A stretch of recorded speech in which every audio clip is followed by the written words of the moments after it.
What is up, guys, and welcome back to a brand new video. We're here, episode number 69 of the F1 2020 My Team Career Mode Journey, Chinese Grand Prix. Check out the last two episodes if you haven't seen them already. To bring you up to speed, we are a backmarker team. We're not bankrupt, we're just backmarkers. We're just slow. Need to reiterate that point. We have all the facilities of a big team. We just fluffed up over the winter. Well, that and a combination of, I think, teams protesting us and questioning the legitimacy of our car. And as such, we've had to redo our car from the ground up, essentially. Chassis and aero have taken major hits over the winter. And as such, I think we're the second worst team in the field. So that's where we stand at this stage. But we still have the resources, the facilities of a big team. So I feel like we should be able to recover quicker or get up the field quicker. But, you know, all those other teams as well have their big budgets and resources as well. So they'll continue to be upgrading as they also lost ground during the winter. But anyway, back to this episode. And as you can see, I'm just having a look at the driver market. No, I'm not looking for a new teammate. I'm just having a look at the driver ratings, to be honest. Just seeing how things are progressing 4 seasons in. Across the board, everyone has just gone up in rating pretty much, apart from the likes of, you know, your Mick Schumachers and Jack Aikens of the world. The latter has won the last 2 races in a row. His first 2 races in F1, he's won in the Mercedes. So, yeah, I want to keep a keen eye on Jack Aiken and his values over the course of this season in particular, because at the moment he is absolutely spanking Valtteri Bottas in the standings. So, upgrade-wise, we're going to go for a rear downforce upgrade. That's for the Halo.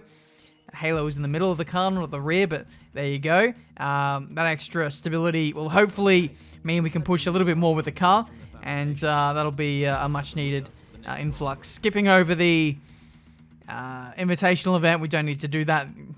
We've got all the money in the world, and I don't need driver acclaim, because we've already got lots of money. As you can tell, 106 million. And make that probably 107 as we tick over to a new week. So there was a big gap between Bahrain and China. We skipped over, I think, the Vietnam Grand Prix.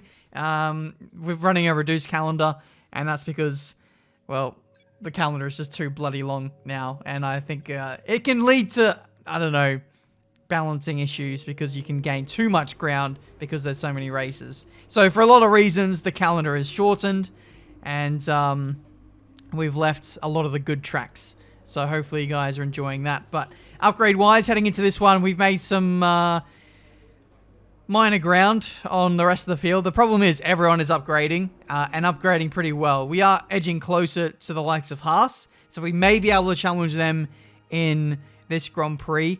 We'll just have to wait and see. China is a track which is strong for the player.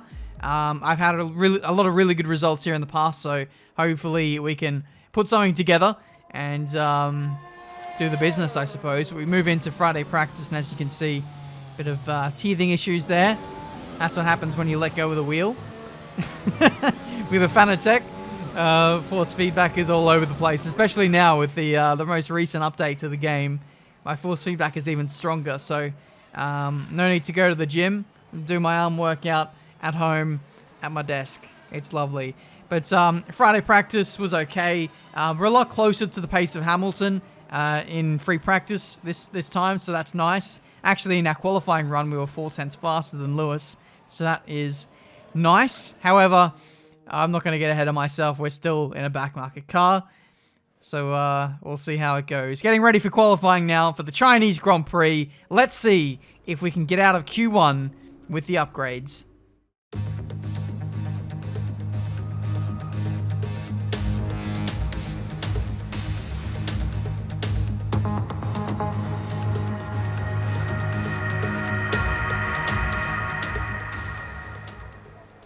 Okay, so qualifying time for the Chinese Grand Prix.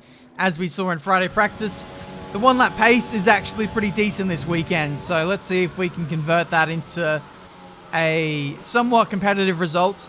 I think ideally the dream would be to get out of Q1, but I think we probably need to be realistic. I'd be happy with being somewhere near my teammate especially given the qualifying performances we put in lately. I think 2 P22s so far. I mean, you can argue one of those wasn't exactly fair as we got taken out by someone. I think it was Kvyat, wasn't it, in our first run in qualifying. So we never got a qualifying run in Australia. But Bahrain, the pace was shocking. And here, it looks like it's going to be more of the same because Lewis Hamilton is 7/10 faster than us in Q1. That is unbelievable. And again, I want to reiterate, good track for the player, running a good setup. I'm, taking this game more seriously. I'm no slouch on the F1 game. Yet in this season of career mode, I'm getting absolutely spanked. Don't know what's going on. Running 3.9 wings in this one. A little bit higher downforce than Bahrain, but that's in an effort to calm down the rear end. But again, it's not been an amazing qualifying performance. Albeit I probably could have improved in the third sector. I reckon 2 or 3 tenths at most.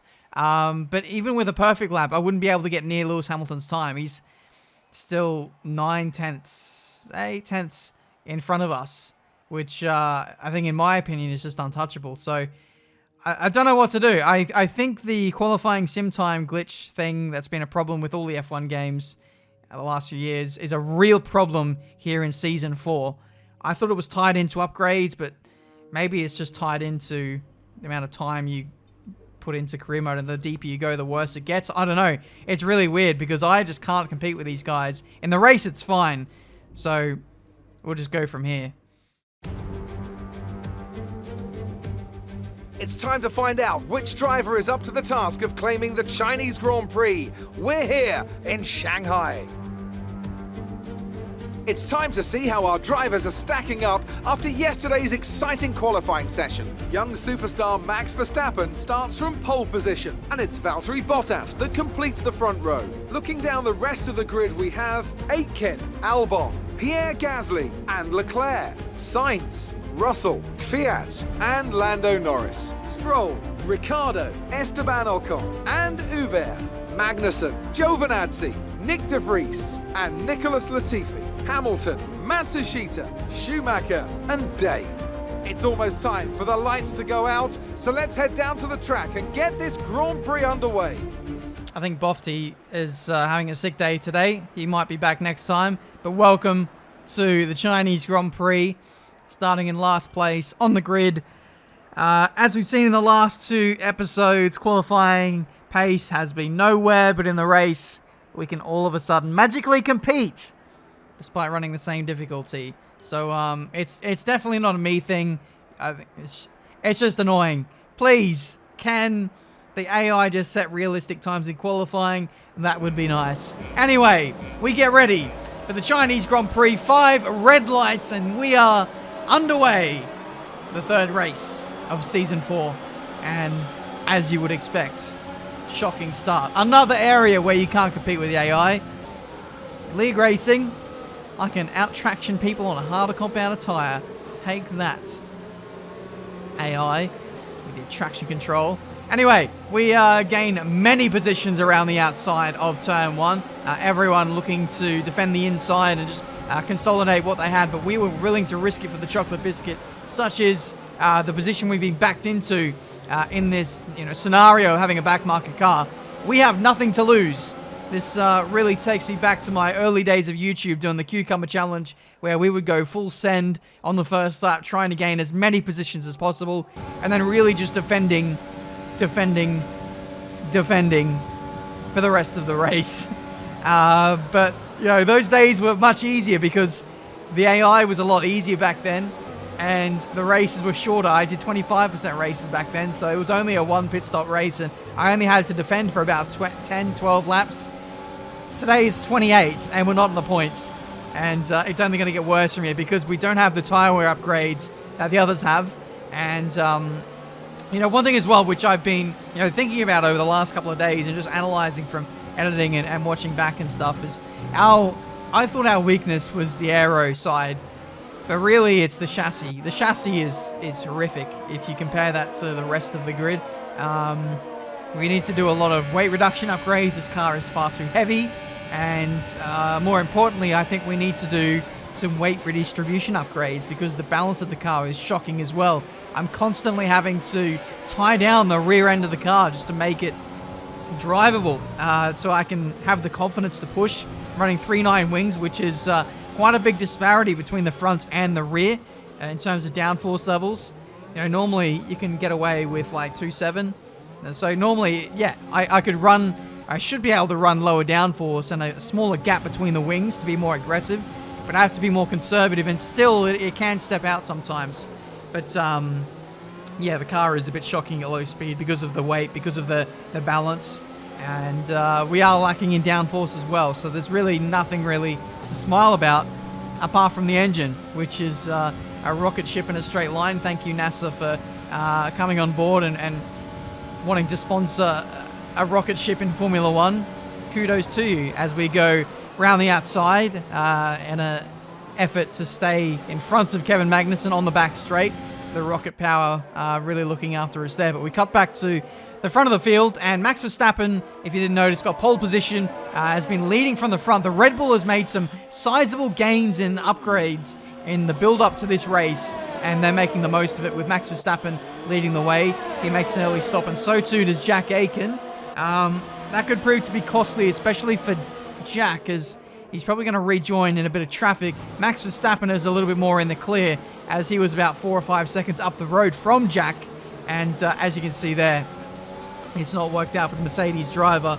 He was locked in a really tight battle with Jack Aitken, with Alexander Albon and Valtteri Bottas. They were all fighting over P2 in the race. So the guys doing the overcut, that being Albon and Bottas, are probably going to gain out of this, especially since now Aitken was held up in traffic for about a lap doing the undercut. And here we go, back out on the track for Albon and Bottas, and there you go. You can see how many positions Jack Aitken has lost. He's also lost out to the AlphaTauri of Pierre Gasly, who is doing a two-stop in this race. He's blocked some mediums, and it'll be interesting to see if that strategy works out for the AlphaTauri boys, as they've had a lot of pace.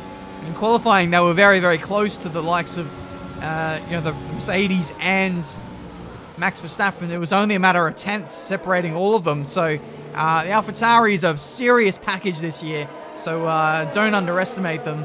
That is for sure. But as you can see, the first, round of pit stops, the strategy is really starting to unfold now. And as you can see, we're running along on our mediums.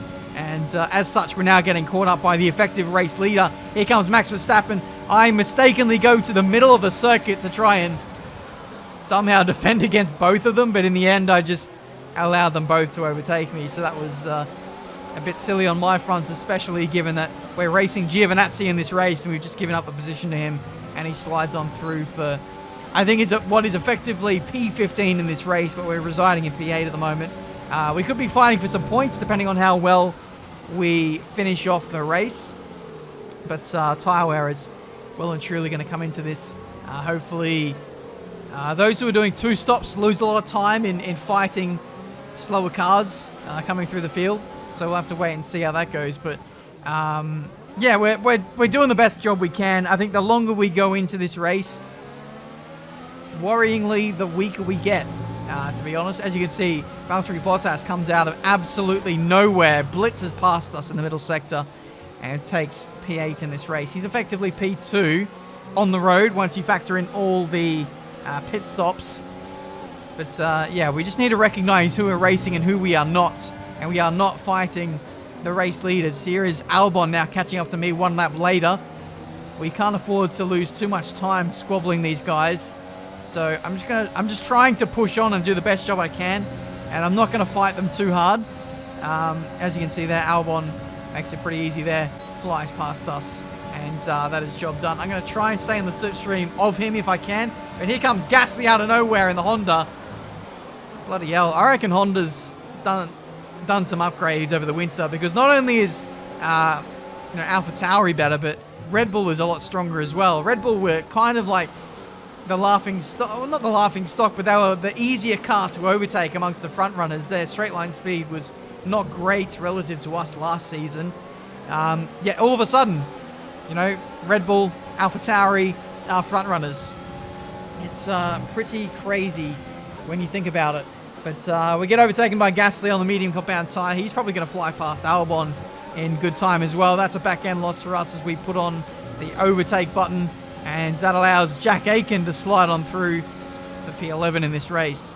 So there we go. That's not the first time as well that I've lost the back end having pressed the overtake button. So I just need to watch out for that as the rear tyres are really starting to suffer at this late stage of the first stint. There goes Danny Kvyat as well. He's in a pretty good position too, not far behind his teammate and the race leaders, also doing a two-stop.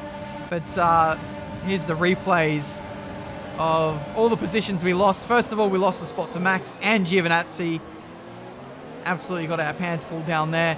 Then we got overtaken by Bottas out of nowhere. He just ambushed us really into that hairpin and got the position. We then lost the spot to Alexander Albon and then Pierre Gasly. And then here we lost the spot to Jack Aitken. And then finally, we also got overtaken by Danny Kvyat on the DRS straight. So just, this does not do wonders for my confidence. Seeing all these cars fly right by me, but I've got to understand I'm not in a top team. I'm not in the best car anymore. We're the second worst team in this sport, and we've got a lot of work to do to get back to where we want to be. And in order to do that, we've got to grind out these races. We've got to try and put pressure on the midfield runners, try and score points where we can, accumulate resource points, and eventually we will be there again. But it's going to take a lot of graft to get there. So, yeah, we're doing the best job we can. Into the pits we go at the halfway stage of this race. We're trailing Giovinazzi by a couple of seconds. He's the man that we're racing in this Grand Prix. We did lose a bit of time to him in fighting the leaders. But also, I think we've got to factor in that our tyre wear isn't as good as maybe the Alfa Romeo. We've only got one upgrade at best in terms of tyre wear. Whereas the others have probably got a lot more than us. But we rejoined on the circuit. We had a pretty good stop, actually, and we nearly jumped Giovinazzi, but we got held in the pit lane. Lando Norris retires from the Grand Prix with an engine failure, so that's a free position for us. You know, crucially, every time there's a reliability issue, you know, that means quite a lot for our race, because it just means that we're that much closer to meeting the sponsor goal or the team goal, keeping the morale well in the team. And, you know, if there is enough retirements and if we're on the pace enough, then we can get points. But I'm not sure that day is going to be today, unless there's a lot of people on two stops, which I am not exactly confident of that being the case, to be honest. We've got 12 laps to go. We're on lap 16 now, and we're still only in P16 ourselves, with Magnussen 4 seconds up the road. So this is going to be potentially a lonely old Grand Prix. But as we settle into the second stint, you can see we're ranging up onto the back of Giovinazzi once again. So that just shows that the pace, when the tyres are fresh, are actually pretty good. But like I said, the deeper we go into stints, the weaker we get, because we don't have tyre wear upgrades. And I'm going to spoil this a little bit. We actually lose touch with Giovinazzi again because tyre wear, basically. So that's not fun. Danny Kvyat is absolutely flying. He's not having to worry about tyre wear on his two-stop race. I'm not sure if he's made his second stop now, but he's now catching up to Pierre Gasly in this one, which is mightily impressive. But we've got 8 laps to go. Here comes George Russell. He's just come out of the pit lane and is overtaking us.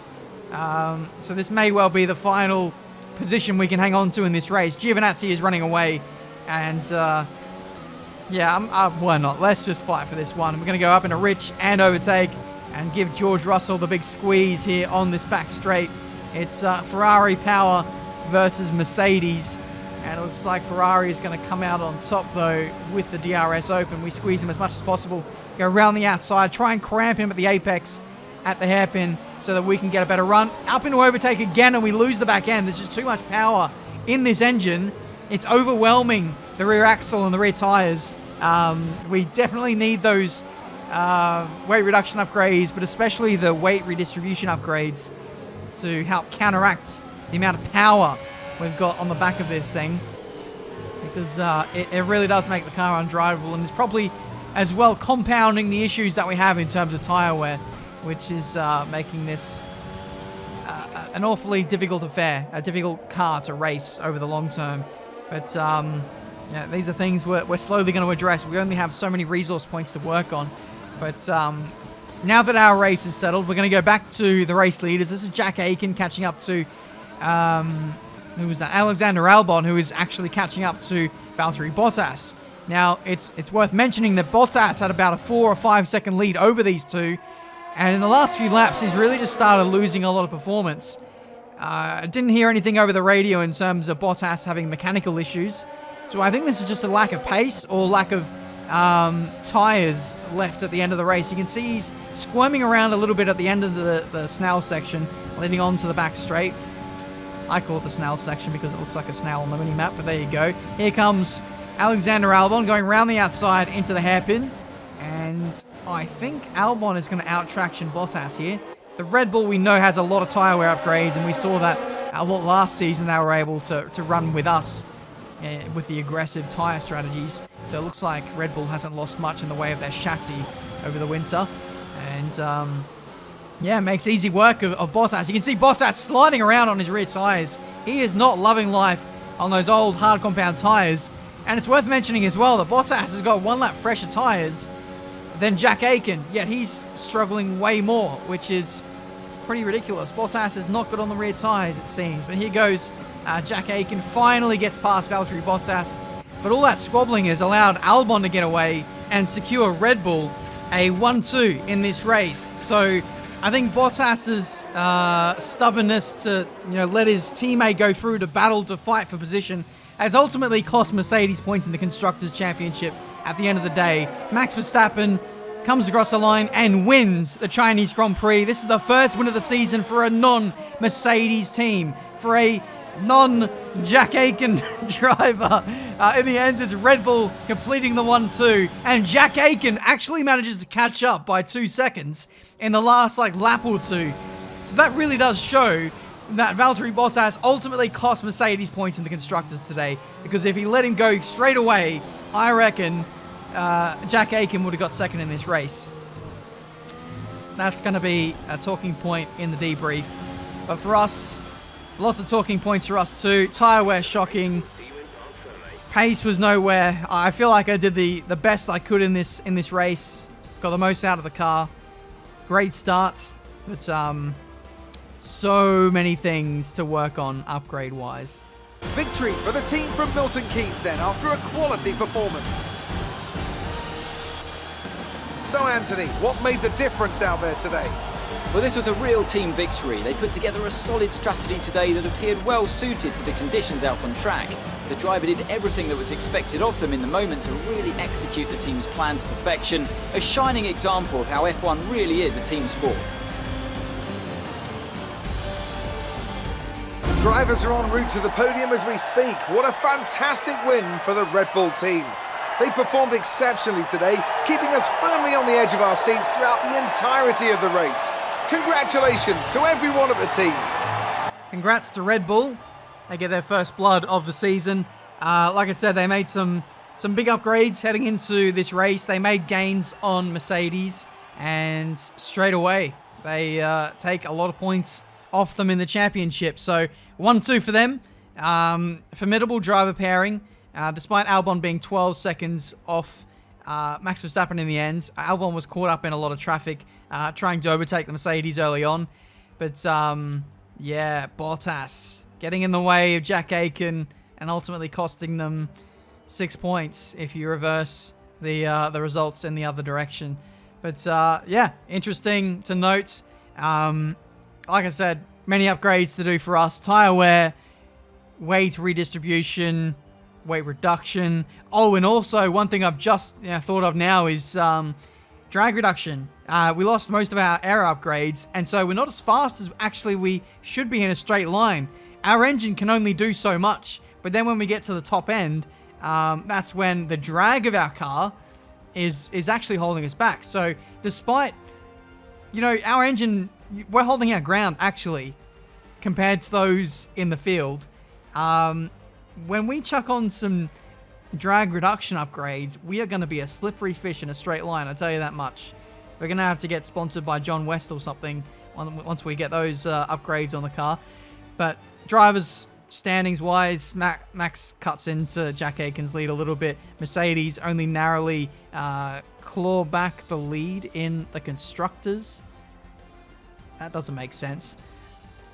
That does not make sense. Red Bull get very, very close to taking the lead is what that was supposed to be like. But anyway, that has been this episode of Career Mode 4 today. Hopefully you guys enjoyed it.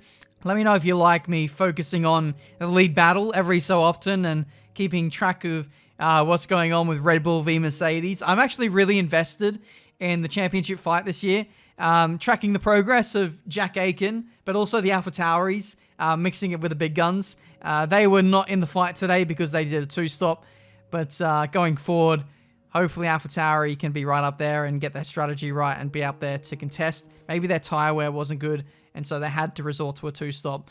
Either way, it's an enthralling battle, which I am going to follow very closely and hope that everyone continues to upgrade and we have ourselves a very close championship. With that said, thank you guys so much for watching. Leave a like if you enjoyed. Subscribe to the channel if you're new to see plenty more racing game content. 2 career mode videos in a row. Am I okay? Enjoy it while it lasts.